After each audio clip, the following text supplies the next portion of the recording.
মৃত ব্যক্তির জন্য 7 দিন 40 দিন মিলাদ করে খানা খাওয়ানো যাবে কি না। ভাই এই বিষয়ে তো পুরান কথা, অনেক কথা আপনারা শুনেছেন নিশ্চয়ই, তারপরে প্রশ্ন করেছেন 7 দিন বা 40 দিন কোনো মানুষ মারা গেলে তার জন্য লোকজনকে একত্র করে খানা খাওয়ানো, এগুলো কোনো ইসলামের নির্দেশ না।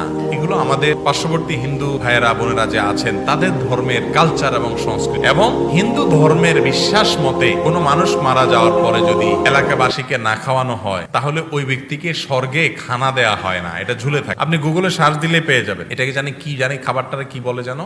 শ্রাদ্ধ। আপনি বাংলায় তালিব বসর অফলা আকার দ ধ এটা লিখে আপনি গুগলে সার্চ দেন, আর কিছু লাগবে না। আমি দেখছি বিভিন্ন হিন্দু ধর্মের বই, বিভিন্ন গ্রহণযোগ্য অথেন্টিক ওয়েবসাইট হিন্দু ধর্মের, সেখানে দেখবেন শ্রাদ্ধ জিনিসটা কি, জিনিসটাই এই, সেটা আমাদের মধ্যে চলে আসে। কোরআন হাদিসে কোথাও মানুষ মারা যাওয়ার পর তার আত্মীয় স্বজন এলাকাবাসীকে খাওয়ানোর 40 দিনে 7 দিনে ফিক্স করে খাওয়ানোর কোন নির্দেশ আমাদেরকে দেয় না। এটা হিন্দুদের থেকে আসছে, এটা বর্জন